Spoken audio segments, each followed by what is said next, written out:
Welcome back, everybody. We're going to do activity 3 now. And here's activity 3. We have acid catalyzed hydration of, get used to me using this short form. Hello, sorry. Oh, do we have issues? I don't have my chat open. All right. Sorry, go ahead. All right, was probably just a mute issue. All right. So get used to this short form, ald/ket. It means molecules that are either aldehydes or ketones.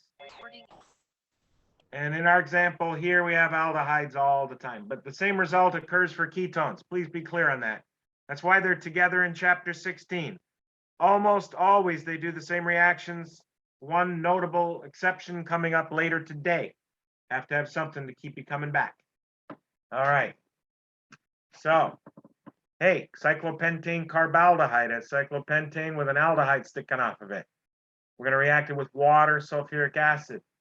I want you to look ahead at the next one. There's a reason these two are together. Because the mechanisms are identical to get from here to here and here to here. So we're going to do them like simultaneously using the same arrows both times. And I'm going to say this for the first time this semester. And I'm going to say it for every test this semester. Down here is the most important reaction of aldehydes and ketones for the entire semester. Making what's called a hemiacetal.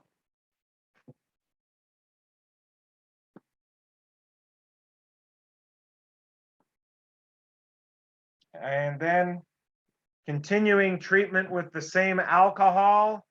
It doesn't have to be the same alcohol, but in this case it is. And the same catalyst, you make an acetal. Let's cut to the chase. I'm going to protonate my carbonyl first.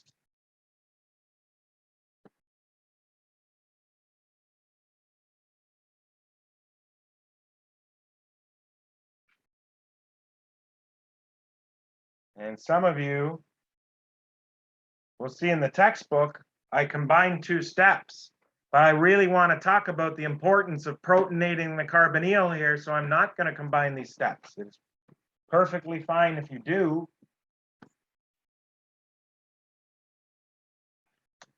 I'm going to move this here, and we're going to draw the same thing twice, so if I'm careful, I can copy paste.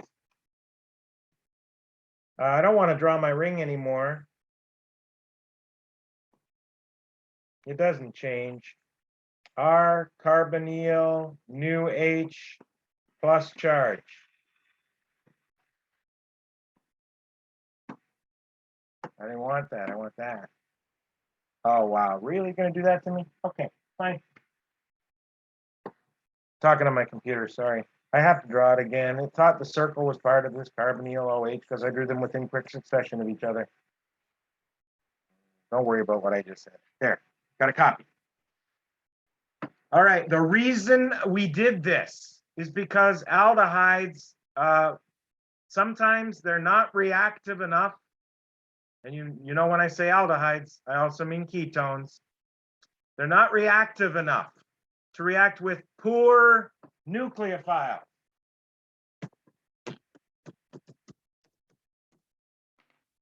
All right, we got a poor nucleophile.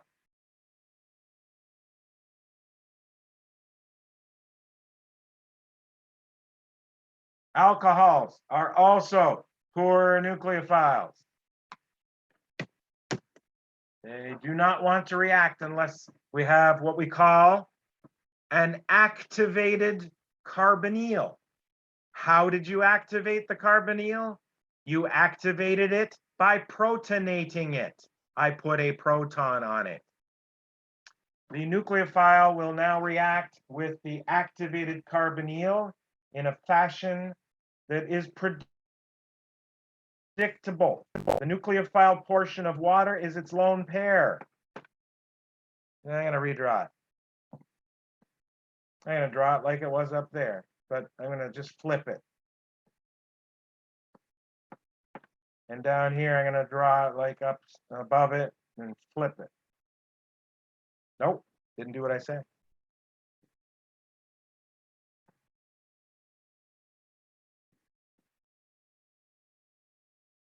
The lone pair is what makes it a nucleophile. The nucleophile attacks the positive carbon. You say, wait, I don't see a positive carbon. I see a positive oxygen. Ladies and gentlemen, there's a resonance form where it's very clear the carbon is positive. Over here. If you just did this arrow called resonance,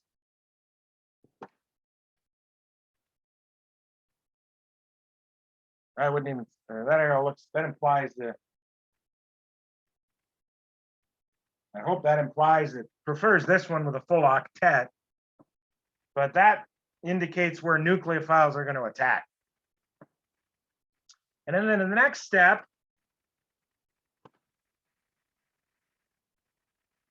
I hope you see that O will still have 2 bonds to H when you're done. You didn't touch this. You didn't touch the one that wasn't even drawn. You're going to have an oxonium. What are you going to do with that oxonium? Keeping in mind, in step 1, you made hydrogen sulfate the conjugate base of your catalyst. Red first, all day, all semester, but I'll keep writing it every time I do it. The next step is to deprotonate, and you're there. So let's repeat. Same mechanism, exactly the same mechanism.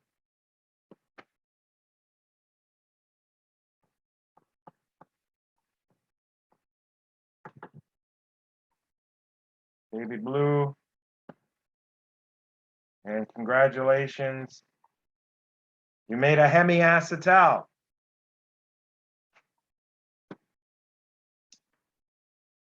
Some of you are saying that's a new functional group. What is it? Has a carbon that is both. What are the 2 functional groups on the same carbon right here? This carbon right here. Ether.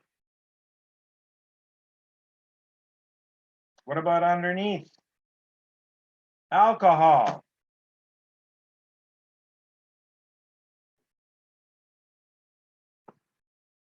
That's a hemiacetal. Do you vaguely remember me saying this is the most important reaction of chapter 16? I hope so. Please know what a hemiacetal is. Okay? Very important. All right, now this is a hydrate up here. Make sense? I hope so. Extra stuff is in bold. Extra stuff is 2 H's and an O, which is called water. Water makes things into hydrates. We already made hydrates in chapter 10 when we were studying the oxidation of aldehydes. You need to look at the oxidation of aldehydes in chapter 10 to review that, because we did this already. Okay, this is the same mechanism, except you didn't have an alcohol, a water. You had an alcohol, and you made a hemiacetal instead, because this wasn't OH up here, it was OR, ether. New mechanism to make the acetal. You ready? Still part of the most important mechanism of chapter 16. You get to do this mechanism on every test. Really. Last semester, I don't know, I kept saying the same things I'm saying to you over and over. I told them, Most important reaction of chapter 16. It's on every test. Did you know the whole class took until test 4 for that to sink in? I don't know why. It was mind-boggling. So you're not going to be that class, right? Okay. Sorry about my previous students. It was a fine class. Many good people in there. Just this one didn't click. This little fact. Okay. It really sunk in at the end when, we got to the carbohydrate chapter, biochemistry. And I've mentioned this earlier. Our whole semester is gearing up to understanding biochemistry, which is just applied organic chemistry. And then they say, oh yeah, sugars all do this? Oh man, I guess I should have learned it when I was supposed to. Okay, here we go. We have to make this into some kind of an activated carbonyl so that we can do what we did here. Attack it with a methanol. Here, this is an activated carbonyl, right? You want me to write that down? Activated carbonyl. Now I'll move it over.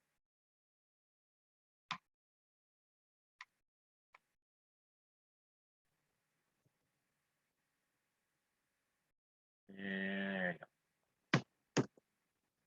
you go. Okay, so here's the deal.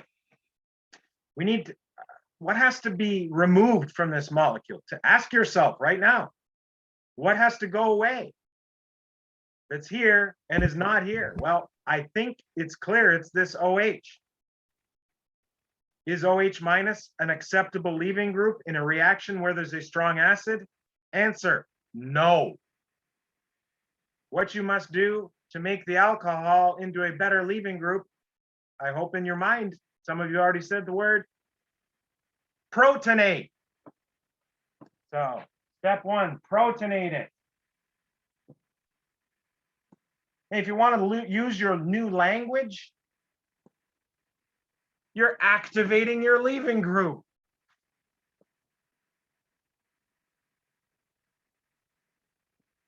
How? Protonating it. You made it into oxonium. It's going to leave. Now, it's not going to just leave with its there's no reason for it to leave with its electrons and make a carbocation. That would be, carbon doesn't like being carbocation. But in a molecule where the carbon is a carbocation and there's an adjacent lone pair, I'm going to try to get a lone pair. New color. Resonate and kick off your leaving group. You're going to get a new activated carbonyl. Got your R, got your activated carbonyl. Doesn't have to be this kind of activated carbonyl. That doesn't have to be an H. It could be a C. Guess what's next? I think you could probably finish this mechanism for me right now without my assistance. I'm going to do these two things.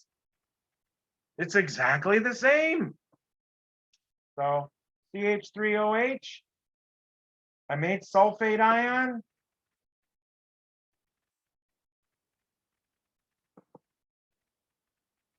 I got methanol, was blue before.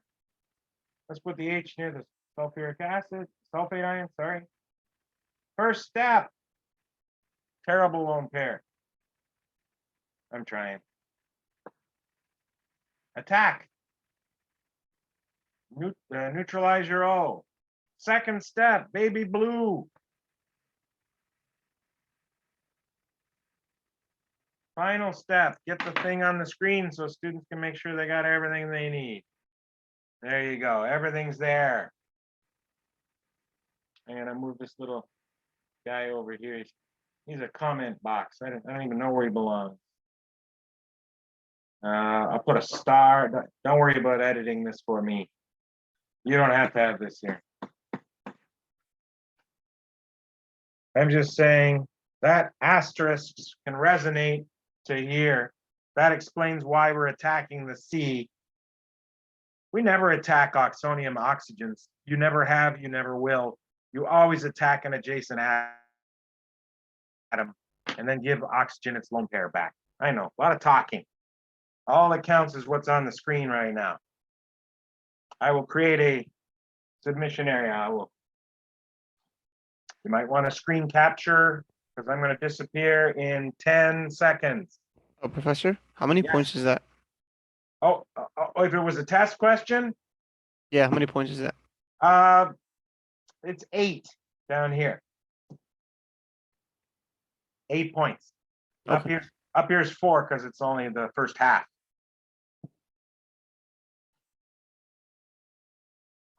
And we're gonna see both of them on the exam? You'll most likely see this one. This one's a wild card. If you look on old exams, it doesn't show up very often. It is what's happening to aldehydes and ketones when you put them in water and there's acid present. They do form hydrates. I do want to point this out before we go. You don't have to write this on your quiz. All of these are really equilibrium arrows. Every step is an equilibrium. More on that later. Every step is an equilibrium.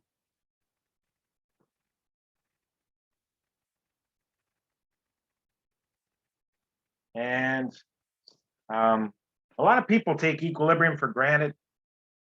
Equilibrium is far more important than people understand until they've seen it affecting everything in their lives. I can't get deeper than that. Equilibrium. We'll talk about manipulating equilibrium in future sessions. And I'll see you after I get the submission area ready.